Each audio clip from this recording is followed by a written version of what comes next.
नमस्कार साथियों, हमारे YouTube चैनल में आपका स्वागत है। अपनी तैयारी को एक लेवल अप करने के लिए हमारे चैनल को सब्सक्राइब करें, बेल आइकन ज़रूर प्रेस करें। तो ल्यूसेंट सामान्य ज्ञान theory plus question answer series में आज हम अध्ययन करेंगे 1857 की क्रांति का। तो देखिए, अगर 1857 के विद्रोह की हम बात करेंगे तो ऐसा नहीं है कि ये केवल उस टाइम पर जो बंदूकें आई उनकी वजह से ये शुरू हो गई क्रांति। इसका जो कारण है वो बहुत पहले से चला आ रहा है। अगर हम लें 1770-73 के बाद से लेकर 1857 के बीच, देखिए बहुत सारी चीज़ें हुई। एक तो सबसे पहली चीज़ क्या थी कि जो ब्रिटिश शासन का जो विनाशकारी आर्थिक प्रभाव था, ठीक है, तो वो बहुत ज़्यादा, उसकी वजह से अब जनता क्या है धीरे धीरे भड़क रही थी। भड़क कैसे रही थी? जैसे अभी हमने पिछले वाले चैप्टर में देखा था कि कई सारे विद्रोह होने शुरू हो गए थे। कहीं कृषक विद्रोह हो रहा है, कहीं नागरिक विद्रोह हो रहा है, ठीक है, कहीं धार्मिक विद्रोह हो रहा है। तो ये सारे जो विद्रोह थे वो होने लगे थे। क्यों?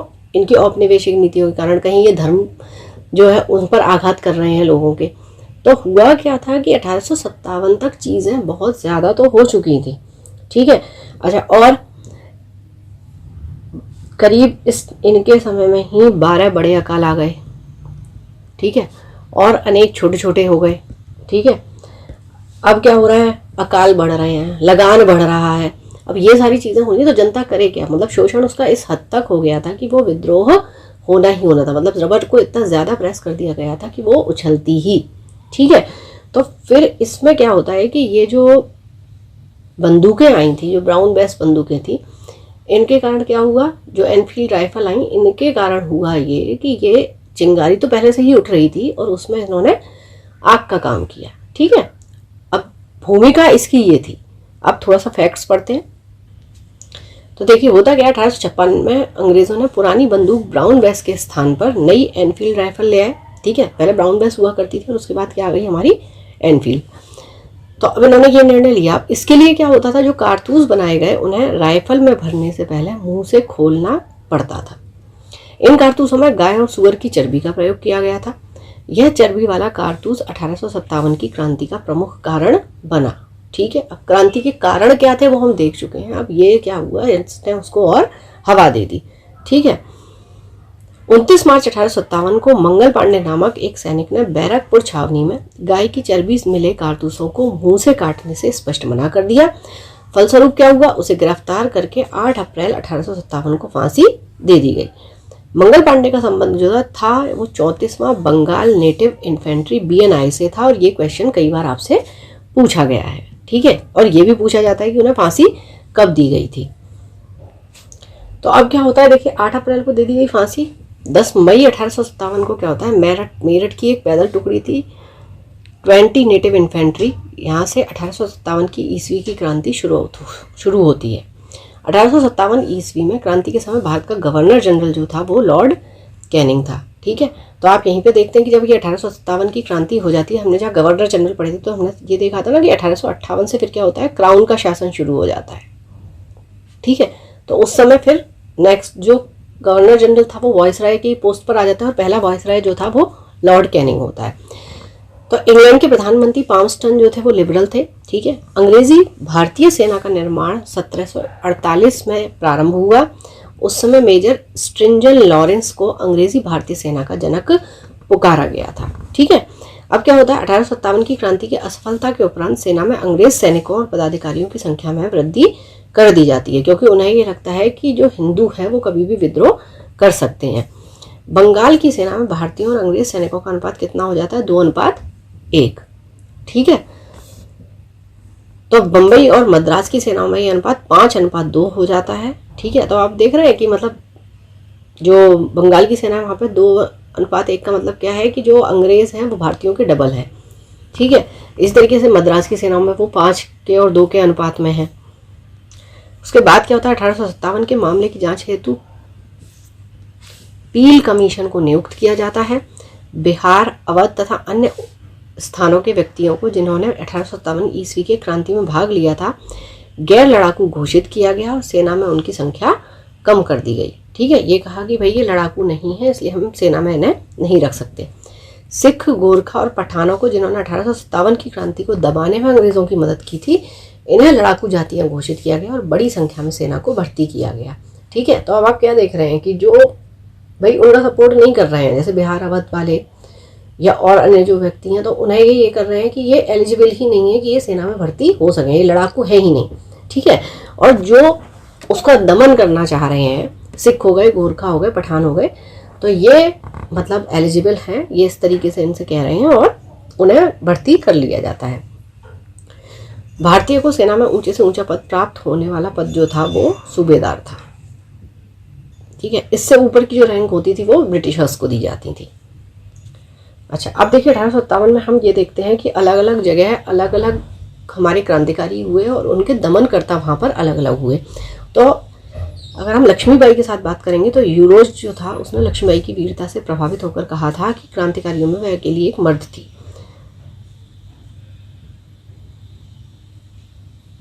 1857 ईस्वी क्रांति के बारे में इतिहासकारों के विभिन्न मत है और यहाँ से आपके लिए डायरेक्टली क्वेश्चन आता है। ये देखिए मत होगा, ये उनके इतिहासकार हो गए, तो आपसे सीधा सीधा क्वेश्चन ये आएगा कि ये किसने कहा था, ये किस इतिहासकार का मत है। ठीक है, तो वीडी सावरकर जी ने कहा कि यह भारत का प्रथम स्वतंत्रता संग्राम था। डिज़रायली ने कहा यह राष्ट्रीय विद्रोह था। जॉन लॉरेंस और मीले ने कहा यह पूर्णतः सिपाही विद्रोह था। ठीक है, जेम्स आउटरम डब्ल्यू टेलर ने कहा यह अंग्रेज़ों के विरुद्ध हिंदू एवं मुसलमानों का षड्यंत्र था। टी.आर. होम्स ने कहा कि यह बर्बरता तथा सभ्यता के बीच युद्ध था। L.E.R. रीज ने कहा यह धर्मांधों का ईसाइयों के विरुद्ध युद्ध था। ठीक है, तो अब देखेंगे आपकी वीडी सावरकर जी, ठीक है, भारतीय थे, तो इनके व्यू क्या हो गए कि भारत का प्रथम स्वतंत्रता संग्राम था कि भाई हमारे लिए ये स्वतंत्रता संग्राम की तरह था। और अब यहाँ से लेकर यहाँ तक आप देखेंगे कि ये सारे अंग्रेज़ हैं, तो इन्होंने सब ये कि राष्ट्रीय विद्रोह हो गया, सिपाही विद्रोह हो गया, अंग्रेज़ों के विरुद्ध विद्रोह कर दिया। ठीक है, बर्बरता और सभ्यता यानी क्योंकि ये भारतीयों को बर्बर मानते थे, जो ब्रिटिशर्स हैं उन्हें सिविलाइज्ड, तो इसलिए उन्होंने कहा कि ये क्या हो गया कि हम सिविलाइज्ड हैं तो हमारे बीच, और जो बर्बरता है वो उसके बीच का हो गया। अब है ना, अब तीसरा ये देखो, रीज ने क्या कह दिया कि धर्मांधों का ईसाइयों के विरुद्ध युद्ध है ये। ठीक है, जो अपने धर्म में अंधे हैं, यानी कि जो हिंदू हैं या मुस्लिम हैं उस तरीके से। तो ये इतिहासकारों के मत थे। अब हम देखेंगे 1857 की महान क्रांति और उसके प्रमुख जो केंद्र थे। ठीक है, तो अब देखिए यहाँ पर हम क्या क्या देखेंगे, केंद्र देखेंगे, फिर उसके नायक कौन कौन थे, विद्रोह की तिथि क्या थी। ठीक है, उसमें ब्रिटिश नायक कौन थे, ब्रिटिश नायक का मतलब ये है जिन्होंने विद्रोह को उस जगह पे दबाया। ठीक है, और विद्रोह कब दबा, तो देखिए तिथियां आपको पता होनी चाहिए, लेकिन क्वेश्चन जो आपका आता है वो ये आता है कि कहाँ पर किसने विद्रोह किया, कहाँ पर उसका दमन किया गया। ठीक है, तो हम पहले बात करेंगे दिल्ली में बहादुर शाह जफर जो कि आखिरी मुगल सम्राट थे। ठीक है, जिनको बहादुर शाह द्वितीय के नाम से भी जाना जाता है, वो नायक थे। ठीक है, और उनकी जगह जो सेना का नेतृत्व कर, मतलब नाम उनका था लेकिन उनकी जगह जो नेतृत्व कर रहे थे वो थे बख्त खां। ठीक है, इन्होंने सेना का नेतृत्व किया। 11-12 मई 1857 को यहाँ पर विद्रोह शुरू हुआ था, 21 सितंबर को ख़त्म होता है। और ये निकलसन था और हडसन, इन्होंने इसे दबाने की कोशिश करी थी, जिसमें निकलसन की मृत्यु हो जाती है। फिर कानपुर नाना साहब को धुंधु पंत या ढोंडू पंत भी कहते थे। ठीक है, अब कहीं धुंधु लिखा होता है, कहीं ढोंडू पंत होता है, इन्हीं का नाम है। और तात्या टोपे जो थे उन्होंने सेना का नेतृत्व किया। 5 जून को यहाँ शुरू होता है, 6 सितंबर तक चलता है, और यहाँ पर कैंपबेल दबाता है इसे। लखनऊ में बेगम हजरत महल, जिन्हें मोहम्मदी खातून के नाम से जाना जाता था, 4 जून से लेकर मार्च 58 तक चलता है। हेनरी लॉरेंस और कैंपबेल, इसमें हेनरी लॉरेंस मर जाता है, मतलब उसकी मृत्यु हो जाती है। झांसी में रानी लक्ष्मीबाई, यूरोज हमने भी देखा था कि यूरोज रानी के बारे में क्या कहता है। 3 अप्रैल 1858। इलाहाबाद में लियाकत अली, कर्नल नील दमन करता है। जगदीशपुर में कुंवर सिंह, विलियम टेलर और विंसेंट आयर। बरेली में खान बहादुर खां, हडसन। फैज़ाबाद मौलवी अहमदुल्ला। कर्नल नील, तो कर्नल नील जो है वो आपका 2 जगह है, देखिए, एक तो इलाहाबाद हो गया और एक आपका फैज़ाबाद हो गया। ठीक है, उसके बाद फतेहपुर में अजीमुल्ला है और जनरल रेनॉल्ड। अब देखिए तात्या टोपे जो थे उनका वास्तविक नाम था रामचंद्र पांडुरंग। ठीक है, 18 अप्रैल 1859 को शिवपुरी में अंग्रेज़ों द्वारा इन्हें फांसी पर लटका दिया जाता है।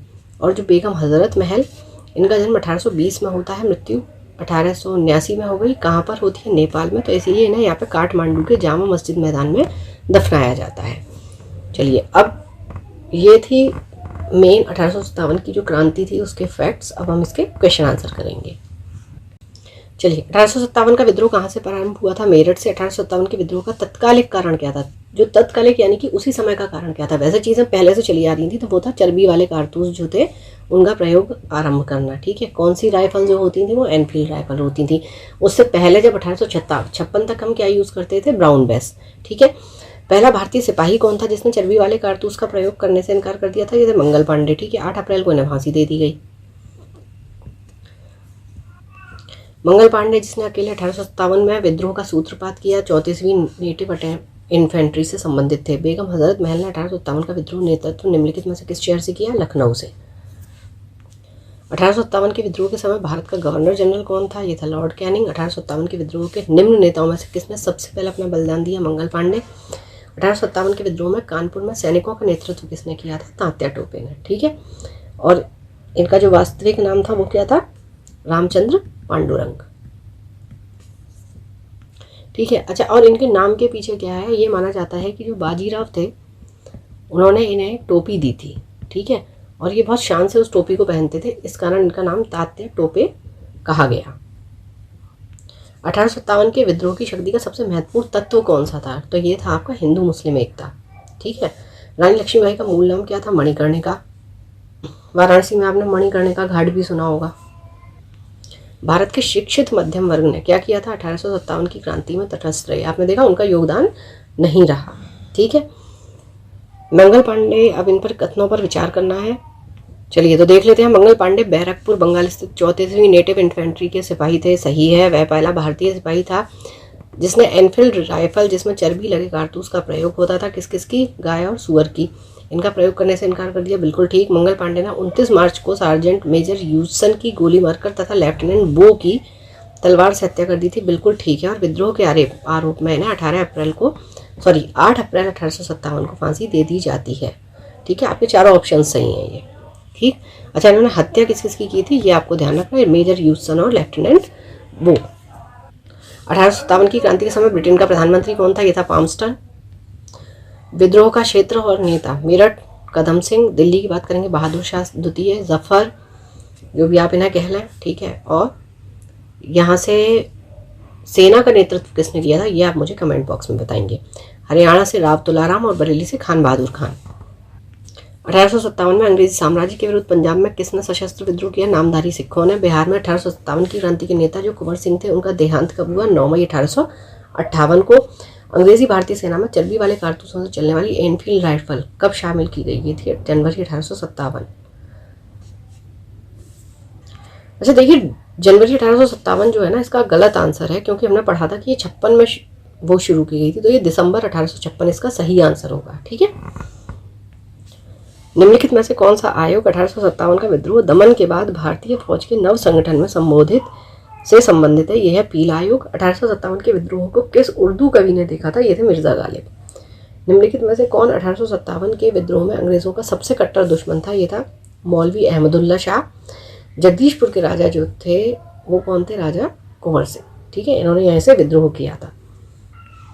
1857 के विद्रोह का नेतृत्व बिहार में किसने किया? कुंवर सिंह। ठीक है, जगदीशपुर।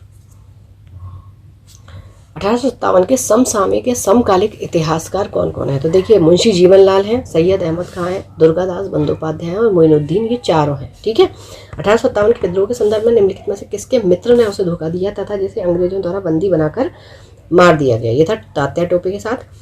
निम्न में से कौन सा एक क्षेत्र 1857 के विद्रोह से प्रभावित नहीं था? ये चित्तौड़। ठीक है, चित्तौड़ का हमें जिक्र नहीं मिलता है। नेक्स्ट हम बात करेंगे, देखिए, असर्शन रीजन की। ये मैंने आपको बताया कि पहले हम रीजन पढ़ेंगे। ठीक है, तो क्योंकि यह इसमें सम्मिलित होने वाले सामाजिक समूहों के संकीर्ण हितों के लिए लड़ता था, इसलिए प्रारंभिक राष्ट्रीय आंदोलन की आधारभूत कमजोरी उसका सीमित सामाजिक अधिकार था। ठीक है, तो ये ए सही है किंतु आर गलत है। ठीक है, ऐसा नहीं है कि सामाजिक समूहों के संकीर्ण हितों के लिए लड़ाया गया ये। ठीक है, लेकिन हाँ, उसका सामाजिक आधार जो था वो सीमित था, इसलिए आपका सी ऑप्शन ये सही हो जाता है। चलिए, इस मिसाल में हम मुसलमानों को हिंदुओं से भिड़ा नहीं पाए, निम्नलिखित में से कौन सी घटना से एचिसन के इस कथन का संबंध है? तो यह है 1857 का जो विप्लव या विद्रोह है। क्योंकि आपने देखा था शुरू में ही हमने ये चीज़ पढ़ी भी थी कि 1857 में हिंदू और मुस्लिम जो थे वो साथ थे। ठीक है, अब लड़ाई वाली बात तो आगे चलेगी जब मुस्लिम लीग बनेगी वो सब, ठीक है, और तब जब पाकिस्तान के लिए बात होगी तब होता है कि हिंदू मुस्लिम जहाँ से मुसलमानों को पृथक निर्वाचन दिया जाता है, ठीक है, वहाँ से ये चीज़ें शुरू होती हैं, जिसमें अंग्रेज शुरुआत कहाँ से की करते हैं कि फूट डालो और राज करो। ठीक है, उससे पहले तक हिंदू मुस्लिम जैसा कोई भी झगड़ा यहाँ पर नहीं था।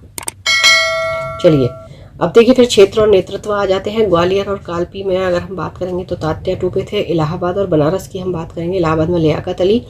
फैज़ाबाद की बात करेंगे तो मौलवी अहमदुल्ला और जगदीशपुर से कुंवर सिंह। मेरठ के विद्रोही सैनिकों ने किस तारीख को दिल्ली पहुंचकर दिल्ली पर अधिकार कर लिया और मुगल सम्राट बहादुर शाह को भारत का सम्राट घोषित कर दिया था? ये थी 12 मई 1857 की तारीख। ठीक है, फिर से आपके क्षेत्र आ जाते हैं और नेतृत्व आ जाते हैं। ज़्यादातर इस चैप्टर में से यही तरीका है जिससे क्वेश्चन आते हैं मैच द फॉलोइंग या कौन सा सुमेलित नहीं है। ठीक है, तो झांसी से महारानी लक्ष्मीबाई हमारी हो गई, फतेहपुर से अजीमुल्ला हो गए, मथुरा से देवी सिंह और संबलपुर से सुरेंद्र साई। 1857 के विद्रोह के दौरान दिल्ली में विद्रोह का सैन्य नेतृत्व किसने किया था? बख्त खां ने किया था। ठीक है, लेकिन राजा कौन थे? बहादुर शाह जफर। जाति आधार पर 1857 के विद्रोह के दमन में अंग्रेजों का सहयोग करने वाले कौन कौन थे? तो देखिए सिख भी थे, गोरखा भी थे और पठान भी थे। 1857 के विद्रोह के दौरान अनेक भारतीय नरेशों ने ब्रिटिश सरकार की सहायता की और निम्नलिखित में से किसने मदद नहीं की? तो ये मेवाड़ के राजा ने। ठीक है, अंग्रेजी सरकार 1857 की क्रांति का दमन करने में सफल रही तथा अधिकतर नेता विद्रोह के समय ही शहीद हो गए। निम्नलिखित में से किस नेता को बाद में फांसी की सजा दी गई थी? तात्या टोपे। ठीक है, किस 1857 के विद्रोह की सबसे कमजोर कड़ी के रूप में देखा जाता है? तो ये थे बहादुर शाह, जो मुगल सम्राट थे अंतिम। 1857 के विद्रोह की असफलता के बाद मुगल बादशाह बहादुर शाह को कहाँ से व किसने गिरफ्तार किया? तो देखिए दिल्ली में जो हुमायूं की कब्र है उसके पास से किया था और लेफ्टिनेंट हंटसन ने। और फिर विद्रोह की असफलता के बाद बहादुर शाह को कहाँ भेज दिया गया था? तो इन्हें रंगून भेज दिया गया था। वह कौन सा ब्रिटिश सेनापति था जिसकी 1857 के विद्रोह को दबाने में महत्वपूर्ण भूमिका रही? ये था कैम्पबेल। निम्नलिखित में से कौन सा स्थान था जो 1857 के विद्रोह में अछूता रह गया? ये था मद्रास। ठीक है, किसकी वीरता से प्रभावित होकर ब्रिटिश सैन्य अधिकारी यू रोज ने कहा कि भारतीय क्रांतिकारियों में वह अकेली मर्द है? ये थे महारानी लक्ष्मीबाई की वीरता को देखकर। ठीक है, यूरोज का नाम जब भी आए तो आप समझ जाइएगा कि लक्ष्मीबाई की ही बात होगी, क्योंकि झांसी में यूरोज था जिसने दमन करता था। ठीक है, 1857 की क्रांति का चिन्ह क्या निश्चित किया गया था? ये था कमल और रोटी या चपाती। 1857 के विद्रोह में कौन कौन नेता ब्रिटिश दमन चक्र बढ़ने पर नेपाल भाग गए और यहाँ उनकी मृत्यु हो गई? ठीक है, तो ये नाना साहब, बेगम हजरत महल और खान बहादुर खां। निम्नलिखित में से किस पर कुछ इतिहासकारों ने 1857 के विद्रोह के दौरान अंग्रेजों के साथ मिलकर षड्यंत्र रचने का आरोप लगाया? तो ये थी जीनत महल। अपदस्थ शासकों के आंदोलन और वर्ष। ठीक है, खुर्दा या उड़ीसा का पाई का विद्रोह जो था 1804 से 6, त्रावणकोर के दीवान वेलू थम्पी का विद्रोह 1808 से 9, कित्तूर या मैसूर की शासक की विधवा कित्तूर चेन्नम्मा यानी कि रानी चेन्नम्मा के नाम से जिन्हें जानते हैं 1824 से 29, और गंजाम के जमींदार धनंजय भाजा का विद्रोह 1835। महारानी विक्टोरिया ने भारतीय प्रशासन को ब्रिटिश ताज के नियंत्रण में लेने की घोषणा कब की थी? 1 नवंबर 1858। यहीं से हम पढ़ते हैं कि 1858 से फिर क्राउन के अंडर में आ गया था जो भी शासन था। 1857 के विद्रोह के बाद ब्रिटिश सरकार ने सिपाहियों को इन प्रांतों से चयन किया था, गोरखा, सिख, पंजाबी और उत्तर प्रांत। क्यों? क्योंकि उन्होंने इनका दमन करने में सपोर्ट किया था। किन ब्रिटिश अधिकारियों ने लखनऊ में अपना जीवन खोया था? ठीक है, तो ये हैं आपके जनरल नील, मेजर जनरल हैवलॉक और हेनरी लॉरेंस। आधुनिक इतिहासकार जिन्होंने 1857 की क्रांति को स्वतंत्रता की पहली लड़ाई या पहला संग्राम घोषित किया था या कहा था कह सकते हैं, तो ये थे वीडी सावरकर जी, विनायक दामोदर सावरकर। 1857 के विद्रोह के विषय में निम्नलिखित कथनों में से कौन सा एक सही नहीं है? इस विद्रोह का हर जगह शिक्षित अभिजन भारतीयों द्वारा पूरे हृदय से समर्थन किया गया था, नहीं किया गया था, वो न्यूट्रल थे इस चीज़ में। भारतीय स्वतंत्रता आंदोलन का सरकारी इतिहासकार S.N. सेन, सुरेंद्रनाथ सेन। मंगल पांडे कहाँ के विप्लव से जुड़े हुए हैं? बैरकपुर। ठीक है, कौन सी इन्फेंट्री है ये आप मुझे कमेंट बॉक्स में बताएं। निम्नलिखित में से कौन इलाहाबाद के 1857 के संग्राम का नेता था? ठीक है, तो इलाहाबाद से कौन थे? मौलवी लियाकत अली। चलिए, तो ये 1857 की क्रांति से संबंधित जो विशेष तथ्य और क्वेश्चन आंसर्स थे वो हमारे कंप्लीट होते हैं। Thank you for watching, keep learning, stay with me.